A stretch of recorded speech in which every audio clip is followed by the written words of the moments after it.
If you live in or around Vancouver, I am once again going to be at Meowfest today, August 19th. If you like cats, come check out the event. Come say hi to me. And if you don't live here, sorry. Moving on to the video. A month ago, I created art using Legos. And 2 weeks later, Lego released Modern Art Lego Kit. This is exactly what I was looking for. As you can see, you can work abstract, or you can work abstract in a Picasso way. This is a face, I think. We've got the eyes, the nose, the mouth, ears, but it's shapely and colorful and fun. So let's see. Oh, as usual, Lego has included their little build book that has all the different builds and things you can make with this kit. I'm going to create my own artistic creations and let my own imagination run wild. How do I go about organizing these? Do I just open them all and sort them by color and just sort of good luck to myself? Maybe. I'm gonna go see if I have like containers I can use. Okay, so I have scavenged up some paper plates that I guess I could put them on. I'm new to Lego. I don't know what I'm doing. And now, we organize?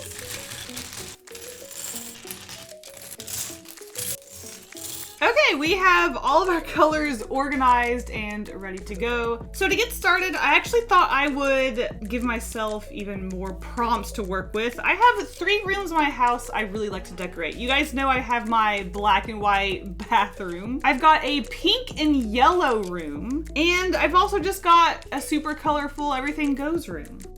So we are starting off with our yellow and pink piece. I don't know why, I just put down the big blue block and thought blue would be a good accent for the pink and yellow room because I do have just a little bit of blue sprinkled in. So immediately I got this blue block and I immediately used our white and black circles to create eyeballs, and this piece was already looking like an adorable cat. I used a half white circle and a small pink piece to create a mouth of a cat. And you know what? It kind of looks like a bunny. However, in my mind, it's a cat. So I'm gonna stick to it. So at this point, I already knew that I was struggling to stick to the concept of abstract art. I am definitely down to create abstract art. I love messing around with colors and shapes, blocks of colors, repeating patterns. I like abstract. I love looking at abstract. I can enjoy a good abstract piece of art. But when it comes to creating abstract art myself, I definitely struggle with not making a subject out of it. I think at the end of the day, I just excel a lot more with creating art with a subject. So even though I did challenge myself to create a subject and turn it abstract, it was definitely a challenge. So at first I was thinking, okay, I've got this cute cat face. I'm going to create a sort of abstract, shapely, other dimensional body. So I created this circle in the bottom right corner. But at that point I thought, Kasey,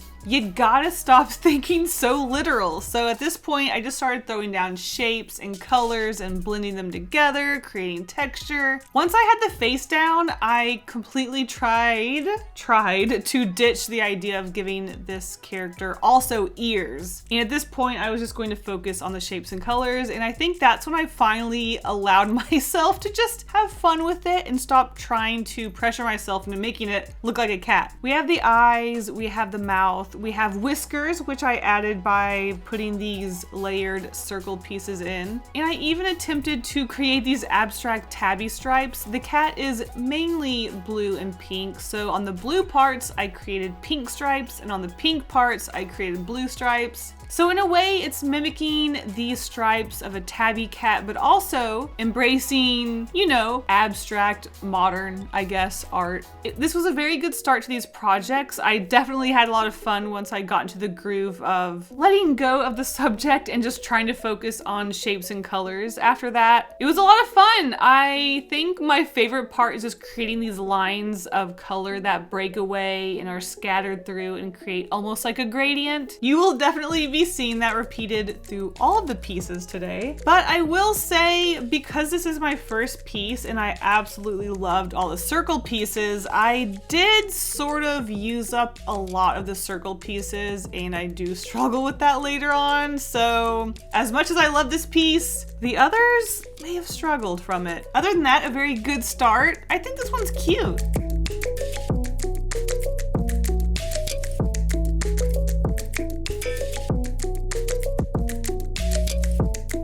So at this point, I was starting to feel a little bit more confident approaching these abstract pieces. Sure, I started off a little bit too literal, but once I got the vibe of a cat, just some elements as simple as a face, and worked around it to create an abstract piece, I was feeling confident. So going into my black and white piece, as some of you know if you've watched my previous videos, my theme of my black and white bathroom has lots of clouds, space, stars, planets, and a cat. So immediately I saw these long white pieces and also all of the half circle pieces, and I thought that would be perfect to create a white floating cloud. Immediately, you guys, I'm already going into this piece way too literal. We already have a cloud, which is fine. That was going to be the starting point. And then I also immediately realized if the base of my piece is white, I can't turn around and create a white cat, which was the plan because my wall is black. So it would be better if I put something white on top of a black wall. And also it's going to be hard, even if I go very abstract into this piece, just creating shapes and fun things. If I focus on white, they're all going to blend into the cloud. So I had already cornered myself into quite a problem. I had to create a black cat, which again, I was a little nervous about putting on top of a black wall, but I went with it. I was just so pleased with how our white Lego clouds turned out that I really wanted to make it work. So I had already realized that I was definitely going to need an accent color for this piece because black and white pieces you can't really do much with because they're just all going to blend in together, and that would just be very boring. And I have plenty of blue Lego pieces. So just creating the base of our cat was difficult because of the lack of usable chunk pieces with the black. I had to keep reminding myself to keep it abstract. You do not need a solid cat-shaped body. You just need shapes and eyeballs, and you've got a cat. Just to add some color, I added some strips of blue on the cloud. I thought that was very cute. And I was sort of feeling desperate to use these weird half circle-y log pieces, so I created some blue and black pillars on our cat. It's abstract. Don't think about it too hard. What does it mean? It means colors and shapes. I was really wanting to use some of the grays just to add some variant of our black and white, but there was only a few gray pieces. These were desperate times. I really felt hopeless on this piece, but I think in the end, it's interesting. I also whipped out an extra piece. I know I'm a cheater. I had this white small block that I put behind the entire character. It definitely helped sort of bring the piece together into one solid workable piece. Then I started to sprinkle these blue squares. It definitely added a pop of color, texture, and some fun to this piece. It's definitely a weird one. My literal brain just wants to see a cat, and so I'm definitely struggling with this abstract thing, but I think at the end, he's a weird one, but I think at the end, this one turned out fun.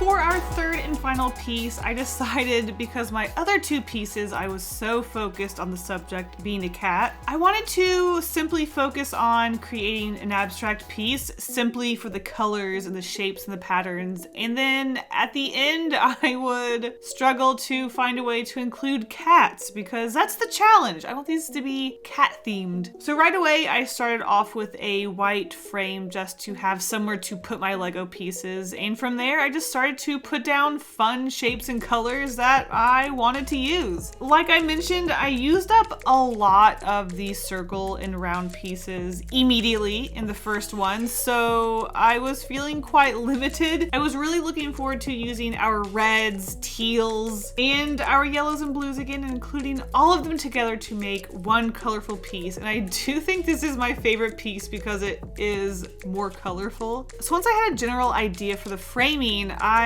just focused on covering the frame. I had this weird, I don't want any white showing feeling for this piece, I wanted to make sure everything was covered. It was quite a challenge. At first, I just focused on the corners, putting down big blocks of color, trying to use up other pieces that I just have not touched this entire time. And at first, it was really easy. I put down some blocks. I started to pattern the pink and the teal together, and then I got a little stuck. I was running out of big pieces that could cover a lot and layer on top of each other. Once you get down to these small decorative pieces, they don't cover a lot of surface and it's hard to cover areas and layer. The number one struggle through all three of these pieces is that every time I tried to add something, another piece was falling off. It was a struggle. I don't know how to reinforce Lego, but I'm learning. This piece really is just a bunch of blocks of color and pieces that were intentionally put down to create somewhat of a pattern and gradient. I attempted to create this pink flow from the top left corner down to the bottom right. I think it works okay. The middle top part definitely looks like a playhouse of some sort, a bright, colorful blue roof, red circle windows. It's kind of cute, but at this point you might be asking,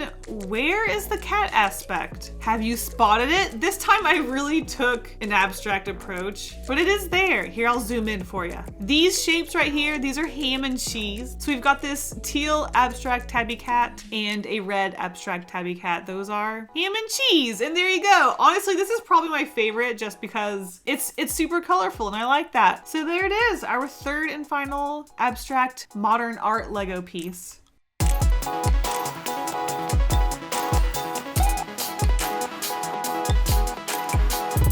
A lot of fun with this Lego set. Once again, if you are in or around the Vancouver area, come on over to Meowfest. Come say hi, come check out some kitty stuff. And a huge thank you to my patrons for all their support. You guys are the best. If you want early access to these videos, secret sketches, live streams, and more, check out the link to my Patreon in the description below. Thank you guys so much for watching, and I'll see you in the next one. Bye.